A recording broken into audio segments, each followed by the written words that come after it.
So today I'll be reviewing a Macross 7 model kit. This is the perfect variable Fire Valkyrie. It's made by the company called Studio Halfeye, and also this is the VF-19 custom.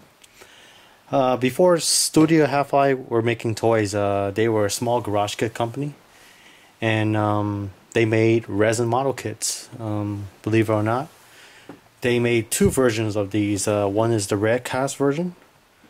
This is a colored resin, which is red, and also they made another version which had a shoulder armor that allowed you to have the sound booster in the shoulder armor. That was additional. This is a white can of the box. It's a normal piece of color paper. Also has a little tiny sticker of Big West. This is a original model kit and not a recast. Here's the other sides of the box. Here's the red cast version box. Very similar. This model kit goes for around 210 yen. So that's roughly around $250.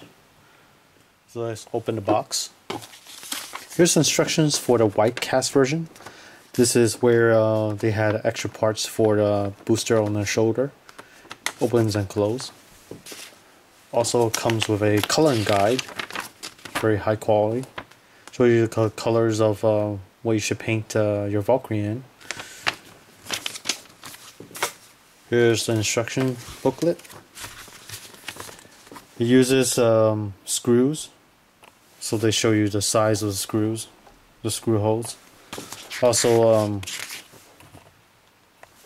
part counts for the resin. You want to make sure you take a look at and see if all the parts are there. And here is the instructions on how to build a model kit. This model kit completely transforms, meaning that it's a perfect variable. What that means that it can transform in 3 modes without swapping parts. From Gerwalk, Valkyrie, fighter mode, and robot mode. If you look at the instructions, you'll see the numbers right here. What that means that that's the size of the screw in millimeters. And also on the leg parts right here, you'll see a 1.7 and 1.5. That's the screw size of the hole. Also, it shows you how to transform. Very detailed. It shows you in very easy steps. This is a numbered form, so you don't really even need to know Japanese to understand it. Very complicated model kit. Very unique. Here's the screws. A lot of screws. Comes with one bag and 4 separate bags inside.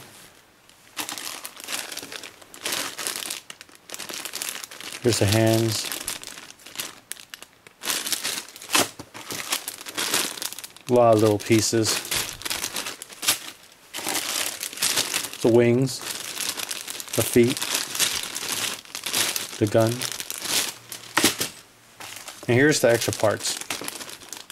Only available on the white casted version. So here's the red casted version. Comes in a red color resin.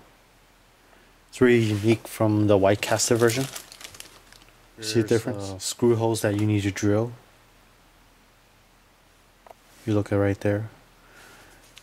You also need to drill the screw hole right here. You put this together, and you put a screw right there.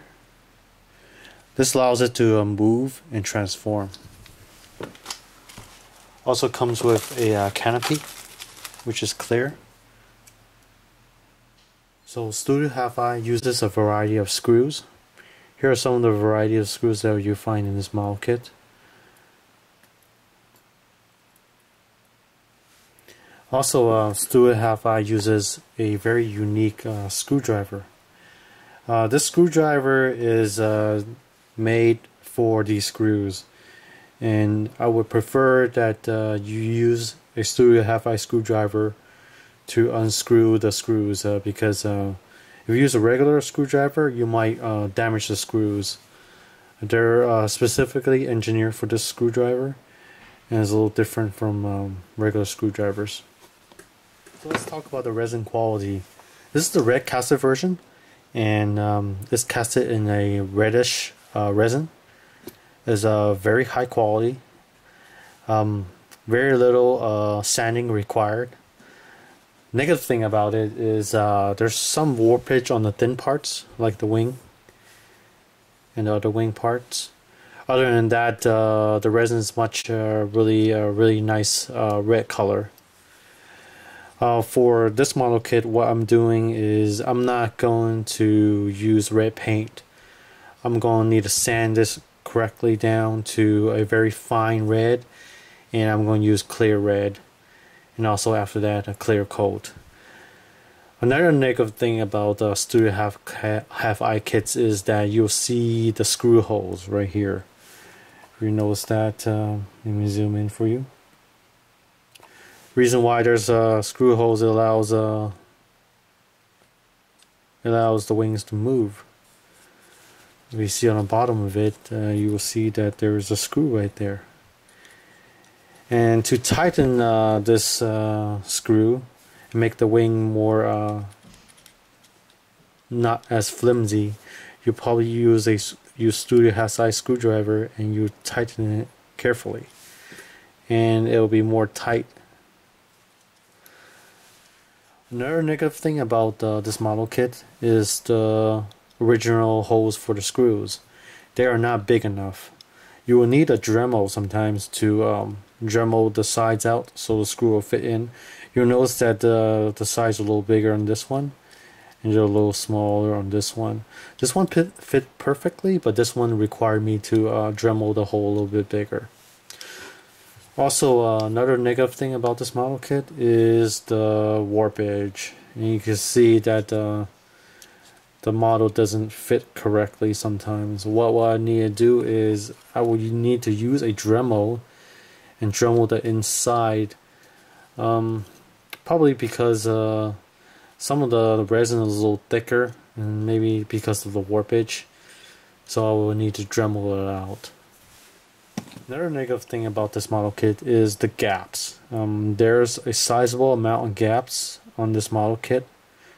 Well, it's really a good thing because it's a fully perfect variable transformation.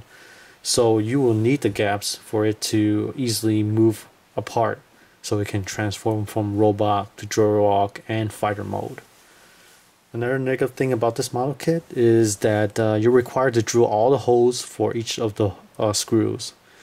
Each hole is required, and specifically at the sizes of the instructions. The thing about this model kit is that it's a perfect variable, meaning that it can transform in 3 modes without part swapping. What I mean by part swapping is you do not need to exchange parts for it to transform, and it can transform on its own without any kind of parts required you to pull apart. All the parts are stuck together, and that's a perfect transformation. I hope you did enjoy this video, and you'll stay tuned for part 2 for transformations, proportions.